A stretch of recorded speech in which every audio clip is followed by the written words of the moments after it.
حضرت سیدنا ابو ذر جندم بن جنادہ اور حضرت سیدنا ابو عبد الرحمن معاذ بن جبل رضی اللہ تعالیٰ عنہما سے مروی ہے کہ نبی کریم رؤوف الرحیم صلی اللہ علیہ وآلہ وسلم نے فرمایا، تم جہاں بھی ہو اللہ عز و جل سے ڈرتے رہو اور برائی کے بعد نیکی کر لو، وہ اسے مٹا دے گی، اور لوگوں سے اچھے اخلاق سے پیش آؤ۔ حدیث مذکور میں نبی کریم صلی اللہ علیہ وآلہ وسلم نے 3 باتوں کا حکم فرمایا: جہاں بھی رہو اللہ عز و جل سے ڈرتے رہو، گناہ سرزد ہو جائے تو اس کے فوراً بعد نیکی کر لو، لوگوں سے اس نے اخلاق سے پیش آؤ۔ ان تینوں باتوں کی وضاحت ملاحظہ فرمائیے۔ حضرت سیدنا ملا علی قاری علیہ رحمۃ اللہ الباری مرقات شرح مشکات میں الفاظ حدیث کے شرح بیان کرتے ہوئے فرماتے ہیں، اللہ عز و جل سے ڈرنے کا مطلب یہ ہے کہ تمام واجبات ادا کریں اور تمام بری چیزوں سے رک جائیں۔ بے شک تقویٰ دین کی بنیاد ہے اور اسی کے ذریعے یقین کے درجوں تک پہنچا جاتا ہے۔ تقویٰ کا ادنا درجہ یہ ہے کہ اللہ عز و جل کے ساتھ کسی کو شریک نہ ٹھہرایا جائے، اور اعلیٰ درجہ یہ ہے کہ اس ذات پاک کے علاوہ ہر چیز سے توجہ ہٹا لی جائے۔ پھر ان دونوں درجوں کے درمیان مزید کچھ مراتب ہیں اور بعض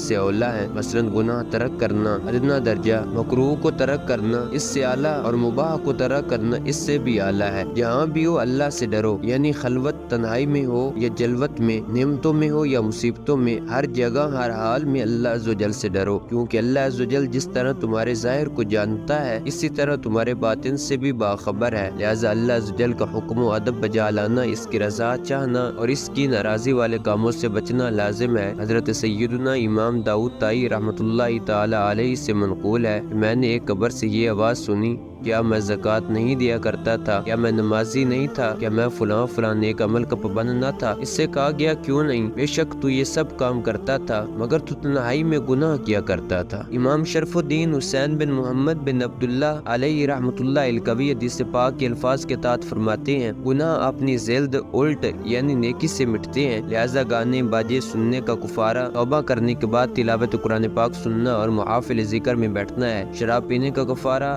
توبہ کے بعد حلال و مشروب صدقہ کرنا ہے، کیونکہ ہر مرض کا علاج اس کی ضد کے ذریعے ہوتا ہے۔